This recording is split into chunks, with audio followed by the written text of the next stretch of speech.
Kasus Brigadir J, ternyata ada kisah cinta segi empat motif di balik ini semua. Misteri makna behind the scenes video klip memiliki tapi tetap sopan.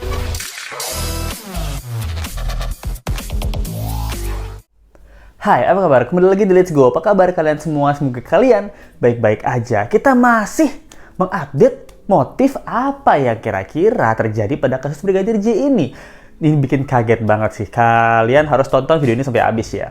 Yang pertama, Let's Go mau bahas apa? Yang pertama adalah foto mesra. Wah, Putri Chandrawati dengan sang Brigadir J. Ternyata Brigadir J ganteng juga ya.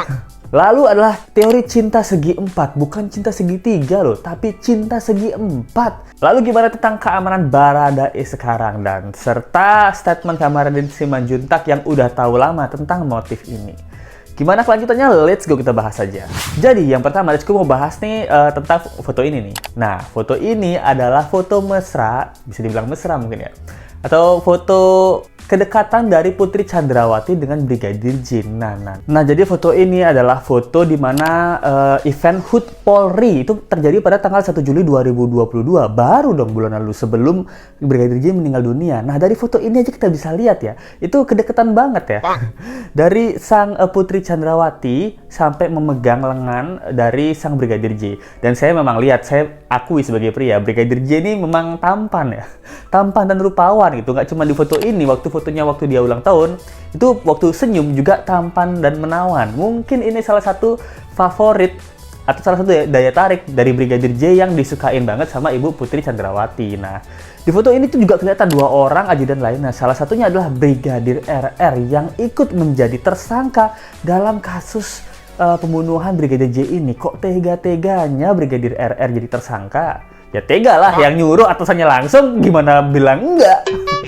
Kalau bilang enggak, dia yang jadi korban selanjutnya setelah Brigadir J ini gitu. Nah, ini juga membuktikan bahwa memang mereka tuh deket banget. Saking deketnya, kan dulu kita udah pernah bahas ada teori yang bilang bahwa squad lama ini, orang-orang lama ini cemburu sama Brigadir J. Tapi ini opini Let's Go ya. Ya terus kenapa? Kenapa kita harus cemburu sama teman seanggota gitu, atau staf seanggota? Dia tuh dapat perhatian lebih dari Ibu Chandrawati atau dari ibu pimpinan kita. Apa yang dicemburuin? Nah, ini kan pertanyaan ya. Berarti mereka itu cemburu pasti karena Brigadir J ini dapat fasilitas lebih. Nah, kalau tidak dapat fasilitas lebih ya mereka sih fan-fan aja. Misalnya, contoh ini, Let's Go ada di kantor. Nah, terus teman Let's Go adalah namanya Jono gitu. Jadi Let's Go ngelihat Jono ini disayang banget nih sama sang istri bos gitu. Bukan bos ya, tapi sang istri bos gitu. Dan sama bos juga disayang banget. Nah, kalau Let's Go ngeliat, wah disayang banget, diperhatiin, ya oke lah, it's okay. I mean, cuman, kok penasarannya kok dia disayang banget sih? Tapi kalau tiba-tiba dia dapat fasilitas yang lebih daripada Let's Go, nah Let's Go iri ya. Misalnya Jono di kantor, dia disayang lebih. Wah, kok dia disayang lebih? Disayang lebihnya sampai mobilnya baru. Loh, kan pengen. Iri kan? Iri. Nah, kenapa Let's Go nggak dapat mobil baru, sedangkan dia dapat hadiah mobil baru? Nah, kenapa Jono ini HP-nya sampai 4? Nah. Buat apa 4 HP-nya ini? Nah, itu 4 HP-nya dikasih hadiah lagi lah. Terus kok pas diendus-endus, wah Jono kamu kan kerjanya di lapangan ya, tapi kok parfum kamu mirip sama parfum dari atasan kamu. Apa jangan dikasih hadiah parfum juga? Nah, ini yang membuat cemburu dan juga memang merasa nggak adil ya. Kalau dari kasus Jono ini kita kaitkan dengan kasus Brigadir J, beberapa waktu lalu Kamarudin Simanjuntak itu bilang bahwa ada squad lama yang cemburu. Nah, squad lama yang cemburu ini berarti kan harus clear ya, cemburunya cemburu apa? Cemburu sebagai staf diperlakukan berbeda, atau cemburu tidak mendapatkan fasilitas atau doku-doku yang sama atau bonus-bonus yang sama. Itu yang bikin kecemburuan. Nah, ini harus dikasih tahu lagi ya sama orang, cemburu apa yang dimaksud. Kalau cuma cemburu dipegang-pegang tangan sama istri pimpinan sih, kita ya ngapain pegang tangan kita dipegang-pegang. Gitu. Atau cemburu karena diucapin selamat ulang tahun gitu, you are my great bodyguard, itu ya nggak perlu juga ya gitu. Yang lebih kita pengenin kan mungkin fasilitas-fasilitas atau bonus-bonusnya gitu. Nah ini juga yang menjadi omongan sama Pak Mahfud MD kemarin. Pak Mahfud kan bilang, ini kenapa sih saya yang bilang bahwa kasus ini tuh kasus sensitif, cuman orang dewasa yang bisa dengar. Karena apa? Karena dalam kasus itu ada pelecehan, gitu dia bilang. Pelecehan itu termasuk apa? Apakah termasuk memperkosa, membuka baju, atau menggrepe-grepe dan lain-lain? Nah itu kan orang-orang dewasa yang bisa melakukan. Benar Pak Mahfud. Terus ada pembunuhan. Pembunuhan kan memang biasanya hal-hal dilakukan oleh orang dewasa, kekejian, kekejaman, dan lain-lain. Ya betul Pak Mahfud. Gitu. Terus Pak Mahfud MD bilangnya bahwa saya nggak enak kalau nyampein. Biarinlah petugas kepolisian yang nyampein. Dia nggak mau nyebutin apa motifnya. Nah, ini kan Let's Go udah bilang nih, ternyata kemarin tuh kan, apa sih masalah orang dewasa kalau nggak harta, tahta, wanita? Nah, ternyata ada nih, teori cinta segi empat, yaitu adalah harta, tahta, wanita, Rita. Loh, siapa sih Rita ini? Kabarnya ada seorang perempuan yang menjadi, tanda kutip ya, selingkuhan dari Irjen Verdi Sambo ini. Wah, kok bisa seperti itu? Let's go cari-cari tahu nih, kekepoan. Nah, dapet juga nih. Ternyata sosok wanita yang dicurigai menjadi, tanda kutip ya, selingkuhan dari Pak Verdi Sambo ini bernama Rita Yuliana. Wah, dan di sini katanya Rita Yuliana adalah polwan cantik yang berprestasi itu. Ini tuh waktu kasus Brigadir J mencuat, dia tuh disangkut pautkan bahwa dia punya hubungan spesial sama Pak Verdi itu. Apakah benar seperti itu? Nah, sebelumnya Rita ini siapa? Rita ini adalah polwan berprestasi yang memang cantik juga gitu. Dia tuh ditempatkan di Jogja. Nah, beberapa netizen itu malah menyerang ya, bukan menyerang sih, lebih ke kasih attention ke sosial medianya polwan Rita ini. Dia bilang, klarifikasi dong. Banyak warganet yang minta dia klarifikasi tentang hubungannya sama si Pak Verdi Sambo.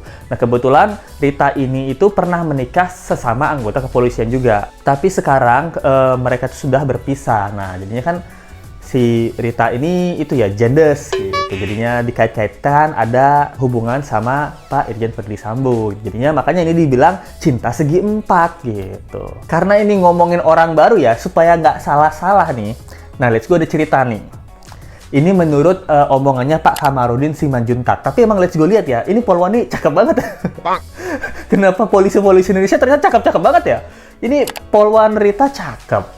Kalau Pak Irjen Sambo, menurut Let's Go ya, walaupun dia udah berumur, ya lumayan oke lah, keren. Gitu. Ini Brigadir Joshua juga ganteng ya. Gitu. Ternyata harta tahta wanita, ternyata wanitanya bener ya.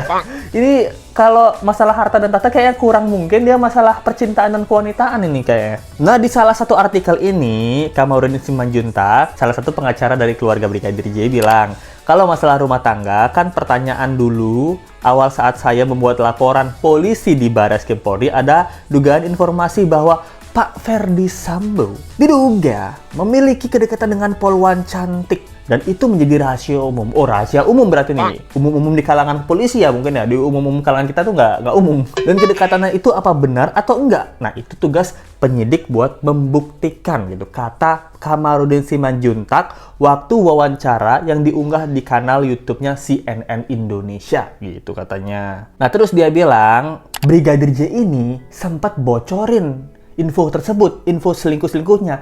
Let's Go kan bilang apa? Let's Go bilang kalau cowok di tongkrongan itu ngomongin pasti cinta-cintaan. Udah perselingkuhan dan lain-lain itu susah tidak disebarkan kalau sesama cowok gitu. Jadinya ini menurut Pak Kamarudin Simanjuntak bilang Brigadir J ini memberikan info atau membocorkan info tentang hubungan Verdi Sambo ini dan menyebabkan perselisihan antara Pak Verdi sama ibu atasan. Nah, Brigadir J dekat banget nih sama ibu pimpinan. Pak Verdinya dekat sama polwan. Loh, tapi Pak Irjen sama Brigadir J satu kerjaan. Nah, banyak rahasia berarti yang diketahui ya. Nah, menurut Pak Kamarudin Simanjuntak sih kayak gitu. Itu tuh yang bikin Verdi Sambo tuh marah gitu. Kurang ajar nih ajudan. Bisa-bisanya dia memberikan informasi yang benar. Yang bikin saya sama istri marah-marah. Makanya diduga gara-gara hal tersebut, makanya dilakukanlah tindakan pembunuhan berencana ini. Nah, ada satu pertanyaan nih dari Ibu Putri bertanya sama Brigadir J. Bapak kemana? Kenapa nggak pulang? Gitu. Ke Jonggol, Bu. Bukan. Ditanya seperti itu, kok nggak pulang? Gitu. Nah, sehingga di antara mereka itu ada perselisihan. Itu tuh dugaan sementara dan penyidik itu udah tahu, tapi cuma nggak diomongin aja. Ini Pak Kamarudin Simanjuntak loh yang ngomongin. Penyidik belum berani ngomong loh. Makanya ancaman itu di tanggal 7 Juli bilangnya apa? Bilangnya, apabila naik ke atas, akan dibunuh atau dibantai. Nah, ini tugas penyidik. Mencari tahu apa maksudnya ini. Apakah naik ke atas ini informasinya itu ke pimpinan? Ataukah mungkin Brigadir J itu naik ke atas, artinya nggak boleh naik ke lantai 2 atau gimana? Nah, ini kan seperti yang teori Let's Go mengatakan, bahwa pimpinan dari seorang pria adalah siapa? Adalah istrinya. Alias ikatan-ikatan suami takut istri. Ini memungkinkan kalau memang ini semua benar ya, kata Pak Kamarudin Simanjuntak tentang cinta segi empat, bahwa apabila naik ke atas kamu akan saya habisi. Apabila kamu lapor ke istri saya dihabisi istri saya, dimarah-marah setiap harinya gitu. Jadi kamu yang harus saya habisi gitu. Ini teori ya, karena apa yang bisa membuat nyali seorang pria ciut? Ya kemarahan istrinya. Pak Kamarudin bilang bahwa ditanya tentang motifnya kan, tapi dia memang enggan untuk ngungkapin motifnya itu. Udah tahu tuh motifnya dari pihak-pihak penyidik, dendam itu. Terus dia bilang, tapi saya nggak mau ngungkapin, karena kalau saya yang ceritain semuanya secara detail, yang ngungkapin semuanya, Pak penyidik kerja apa?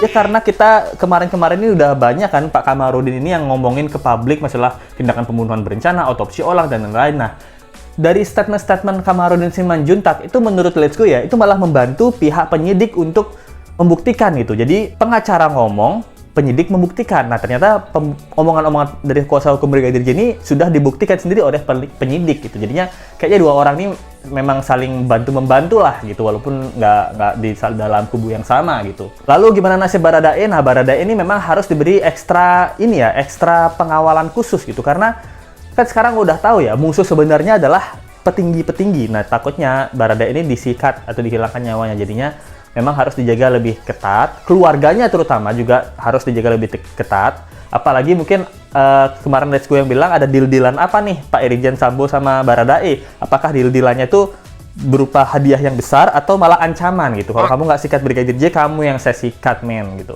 Atau gimana? Atau keluargamu yang saya sikat. Nah, ini kan Baradae pasti sekarang panik juga, harus minta sama LPSK buat tolong lindungi keluarga saya. Saya akan kasih tahu apapun cerita tentang pimpinan ini. Nah, ketakutannya mungkin ada hal-hal besar. Ini kan jadinya curiga ya. Takutnya kasus-kasus yang dulu-dulu dipegang sama Irjen Verdi Sambo itu jangan-jangan sama. Ingat nggak ada dulu ada kebakaran di gedung kejaksaan? Itu kan katanya juga Irjen Verdi Sambo yang nanganin kasusnya. CCTV-nya hilang. Nah, jangan-jangan Pak Irjen Verdi Sambo ini emang sudah ahli dan bukan sekali dua kali bermain di CCTV yang hilang.